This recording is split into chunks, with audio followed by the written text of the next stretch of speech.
Ukraine ने भले ही रूस के हवाई अड्डों पर हमला करके यूरोप और अमेरिका को खुश कर दिया, लेकिन ब्रिटेन ने दो टूक कहा है कि अब रूस ऐसा पलटवार करेगा जो यूक्रेन युद्ध को बेहद विनाशक बना देगा।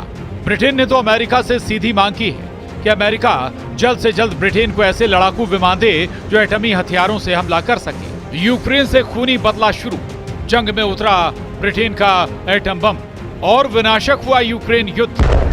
ब्रिटेन ने यूएस से मांगे परमाणु बम वर्षा। भले ही यूक्रेन ने रूस में घुसकर उसके 5 एयरबेस उड़ा दिए हों, लेकिन रूस ने साफ संकेत दे दिए हैं कि यूक्रेन ने अपनी औकात से कहीं ज्यादा बड़ा हमला रूसी एयरबेस पर किया है और अब यूक्रेन को उसकी कीमत चुकानी होगी। रूस के 40 से लेकर 41 सैन्य विमान, जिसमें बम वर्षक भी शामिल हैं, तबाह हुए हैं, लेकिन रूस ने यूक्रेन पर नए सिरे से भीषण हमले शुरू कर दिए हैं। यूक्रेनी सेना ने खुद भी माना है कि यूक्रेन पर रूस ने बहुत बड़ा हमला, मिसाइल और ड्रोन हमला किया है, जिसकी वजह से भारी नुकसान हुआ है। खबर तो यहां तक आ रही है कि अमेरिका में इस हमले की तुलना सेकेंड वर्ल्ड वॉर में पर्ल हार्बर पर हुए हमले से की जा रही है, जिसमें जापानी आत्मघाती लड़ाकू विमानों ने हवाई में मौजूद अमेरिकी नौसेना के बेड़े को तबाह कर डाला था। पिछले 18 घंटे से जेलेंस्की और ट्रंप रूस पर हुए हमले का जश्न मनाने में जुटे, लेकिन पुतिन के जबरदस्त पलटवार को देखते हुए ब्रिटेन के पीएम कीर स्टॉर्मर ने अमेरिका से ऐसी मांग कर दी है जिससे साफ पता चलता है कि यूक्रेन युद्ध विनाशक दौर में पहुंच चुका है। ब्रिटेन ने रूसी खतरे को देखते हुए अमेरिका से परमाणु बम गिराने वाले लड़ाकू विमान की मांग की है, ताकि बेकाबू रूस को काबू किया जा सके।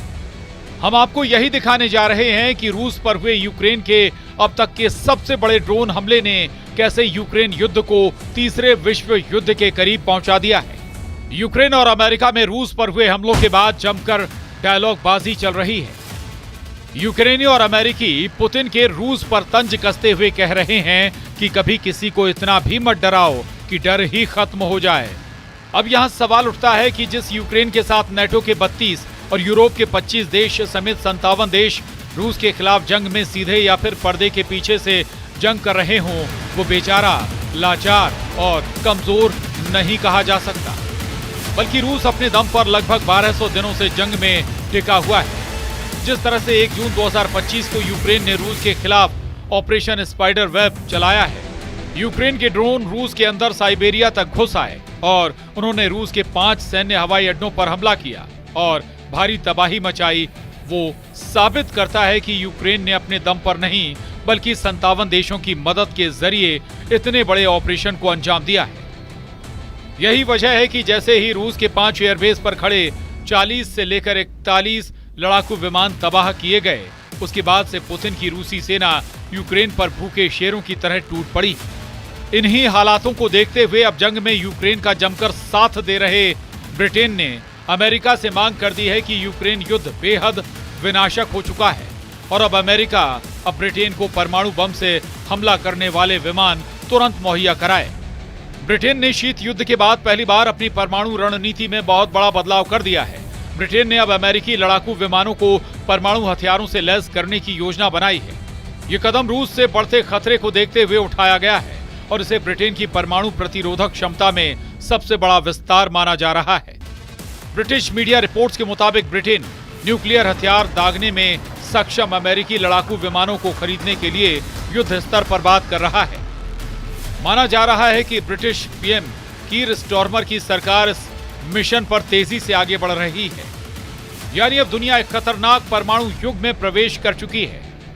ब्रिटेन ये दिखाना चाह रहा है कि रिपोर्ट के मुताबिक ब्रिटेन के रक्षा सचिव जॉन हीली और सशस्त्र बलों के प्रमुख एडमिरल सर टोनी राटकिन पारंपरिक परमाणु हथियारों की तुलना में कम शक्ति वाले गुरुत्वाकर्षण बमों को लॉन्च करने में सक्षम अमेरिकी लड़ाकू जेट विमानों को खरीदने की कोशिश कर रहे हैं। प्रधानमंत्री कीर स्टॉर्मर ने इसका समर्थन किया है और माना जा रहा है कि पेंटागन के साथ गहरे स्तर पर बातचीत चल रही है। इससे पहले फ्रांस ने रूसी खतरों का मुकाबला करने के लिए पूरे यूरोप में अपने परमाणु हथियारों की तैनाती का प्रस्ताव रखा था, जिसका जर्मनी के चांसलर फ्रेडरिक मर्ज ने समर्थन किया था। ब्रिटेन के पीएम कीर स्टॉर्मर ने दावा किया है कि मुझे पूरा यकीन है कि ऐसा कुछ नहीं होगा, लेकिन इसी को यकीनी बनाने के लिए ऐसा कुछ ना हो, हमें तैयार रहने की जरूरत है। हम रूस की तरफ से आ रहे खतरे को देखते हुए इसे नजरअंदाज नहीं कर सकते। हमने देखा है कि यूक्रेन में क्या हुआ। 3 साल से भी ज्यादा पहले टैंक सरहद पार करके अंदर घुस आए। एक ऐसी घटना जिसको हम अपनी जिंदगी में कभी सोच भी नहीं सकते कि एक यूरोपीय देश पर हमला।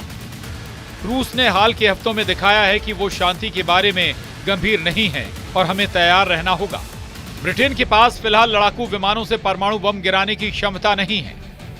दुनिया में सिर्फ अमेरिका, चीन, रूस, भारत और फ्रांस के पास ही जल, नभ और थल से परमाणु हमला करने की क्षमता है।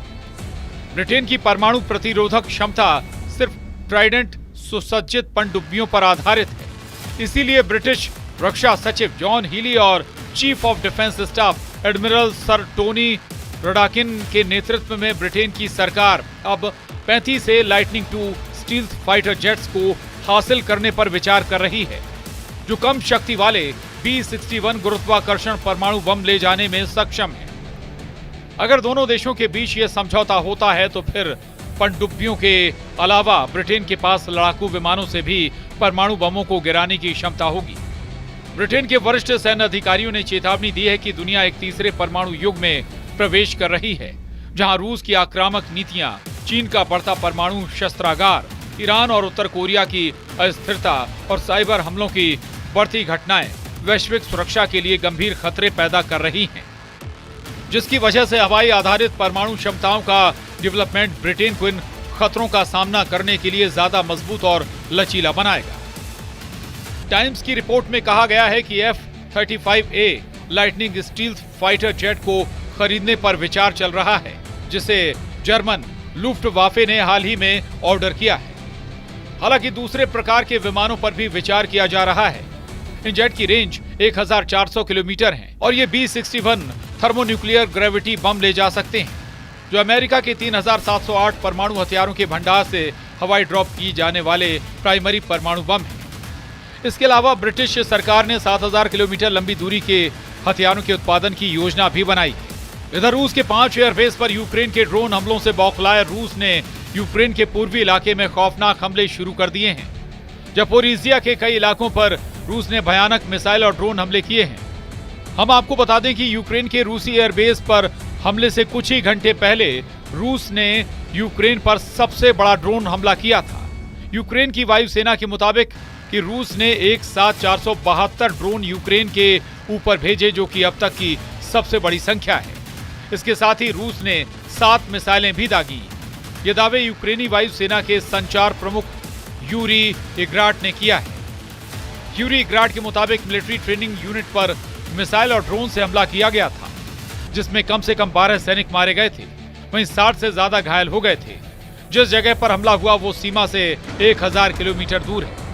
फिर भी रूस के ड्रोन वहां हमला करने में कामयाब रहे। यानी रूस और यूक्रेन दोनों ने ही अपने अपने हमलों से साबित कर दिया है कि अब लंबी दूरी तक एक दूसरे के यहां पर हमला करना संभव है, और इसी कामयाबी को फिलहाल राष्ट्रपति जेलेंस्की बेच रहे हैं। यूक्रेन के राष्ट्रपति वोलोदिमीर जेलेंस्की ने दावा किया है कि अमेरिका के साथ मिलकर यूरोप के पास रूस से बेहतर हथियार हैं। हमारे पास मजबूत सामरिक समाधान भी हैं। इसको हमारे ऑपरेशन स्पाइडर वेब ने साबित कर दिया है। रूस को यह महसूस करना चाहिए कि उसका कितना बड़ा नुकसान हुआ है। यही बात उसे कूटनीति की ओर ले जाएगी। युद्ध में जब रूस बड़ा नुकसान उठाता है तो ये सभी के लिए स्पष्ट है कि यूक्रेन ही वो है जो डटा हुआ है, न सिर्फ अपने लिए बल्कि पूरे यूरोप के लिए। हम आपको यूक्रेनी सेना के हमलों और दावों से जुड़ा वो वीडियो दिखा रहे हैं जब यूक्रेनी सेना ने 7 अप्रैल को दावा किया था कि उसने रूसी इलाके में घुसकर रूस के बेलाग्रद में तूफानी हमले किए हैं और 30 से ज्यादा रूसी सैनिकों को ड्रोन और बम हमलों से मार डाला है। यूक्रेनी सेना के दावों के मुताबिक उसकी 47वीं मैकेनाइज्ड ब्रिगेड ने 7 अप्रैल को एक ऐसा ड्रोन फुटेज जारी किया जो रूस के बेलाग्रद इलाके का था। यहां इमारतों, घरों और पाइपलाइन में मौजूद कई रूसी सैनिकों को मारने का दावा किया गया था। हैरानी की बात यह है कि अभी तक यूक्रेनी सेना ने कभी नहीं माना था कि वो रूस के बेलाग्रद पर कब्जा करने की कोशिश में जुटी है। उस वक्त यूक्रेन के राष्ट्रपति जेलेंस्की ने भी ऐलान किया था कि रूस के बेलाग्रद में यूक्रेनी सेना मौजूद है और रूस के बेलाग्रद पर कब्जा करने की कोशिश में जुटी है।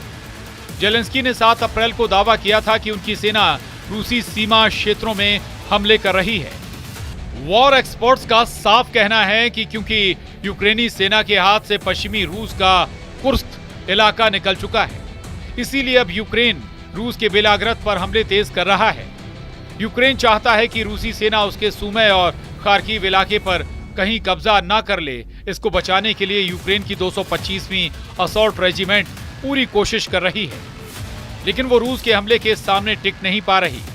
पुतिन की रूसी सेना ने इतनी तेजी से हमले किए हैं कि यूक्रेनी सेना रूस के कुर्स्क इलाके से भाग चुकी है, जबकि रूस के बेलाग्रद से भी भागने लगी है।